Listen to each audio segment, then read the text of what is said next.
గారు తీసుకొని వస్తారంటే హ్యాండ్ ఓవర్ చేయకపోగా ఆ కాగితాలన్నీ పట్టుకొని ఏడుకొచ్చేది ఆ సభాపతి స్థానం మీద ఎగరటానికి పోతా ఉన్నారు హరీష్ రావు గారు. ఎక్కడ నియమం అధ్యక్ష? ఇది కరెక్ట్ కాదు అధ్యక్ష. సభాపతి స్థానంలో ఉన్నటువంటి మిమ్మల్ని సభలో ఉన్నటువంటి వాళ్ళందరూ గౌరవించాల్సిందే. సభ నిబంధనల నియమాల ప్రకారం నడుచుకోవాల్సిందే. మేము ఈ నిబంధనలకు అతీతంగా మేము రాచరిక వ్యవస్థలో మేము పోతాం, మేము శాసించినట్టే సభ నడవాలంటే కుదరదు అధ్యక్ష. అది కరెక్ట్ కాదు. దీనికి ఒక రూల్స్ బుక్ ఉంది, ఆ బుక్ ప్రకారం నడవాల్సింది. హరీష్ రావు గారు, మీరు మాట్లాడుతూ వికారాబాద్ ప్రజలు చూస్తున్నారు అన్నారు. వికారాబాద్ ప్రజలు కాదు, రాష్ట్ర ప్రజలు, దేశ ప్రజలు, ప్రపంచ ప్రజలంతా చూస్తున్నారు. ఒక్క వికారాబాదే కాదు. దయచేసి ప్లీజ్ సార్, ఇప్పుడు ఒక విషయం, అవును, ఈ సభ జరుగుతున్న తీరును రాష్ట్ర ప్రజలు, సిద్దిపేట ప్రజలు, వికారాబాద్ ప్రజలు, దేశ ప్రజలు అందరూ చూస్తున్నారు. సభలో జరుగుతున్న తీరును ప్రజలు గమనిస్తున్నారు. రైట్. అధ్యక్ష, గౌరవ డిప్యూటీ స్పీకర్ గారు, గతంలో సభ ఎట్లా జరిగింది, ఇప్పుడు ఎట్లా జరిగింది అని ఒక్క నిమిషం. I'm quoting rules book. Deputy CM, అదే సారీ, సీఎం అవుతారేమో ఫ్యూచర్లో, మంచిదే కదా. We want him to become a CM. అయితే అధ్యక్ష గారు, మీరు మాట్లాడుతూ డిప్యూటీ స్పీకర్ అన్నారు. డిప్యూటీ స్పీకర్ కాదు, డిప్యూటీ సీఎం. ఓకే, గౌరవ డిప్యూటీ సీఎం గారు, ఇంతకుముందు వారు డిప్యూటీ స్పీకర్ గా పనిచేసినారు. మాకు పాత మిత్రబంధం ఉంది వారికి నాకు. అయితే అధ్యక్ష గౌరవ డిప్యూటీ స్పీకర్ గారు, డిప్యూటీ సీఎం గారు గతంలో ఇప్పుడు ఉన్న రూల్స్ గురించి మాట్లాడారు. I'm quoting rules book sir, assembly rules book, page number 86, paragraph number 232(2), public accounts committee గురించి.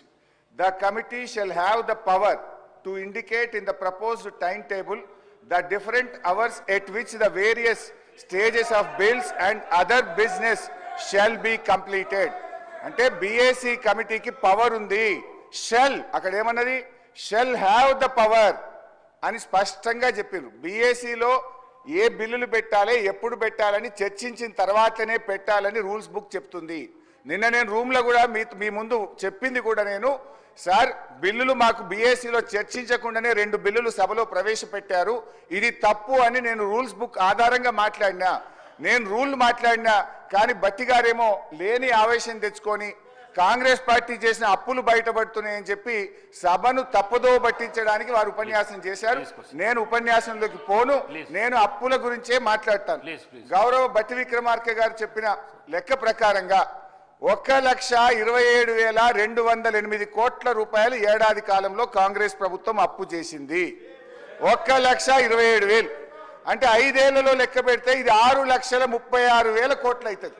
10 ఏళ్ల బీఆర్ఎస్ పాలనలో 4,17,000 అయితే మీరు 5 ఏళ్లలోనే ఈరోజు 6,36,000 చేయబోతున్నారు.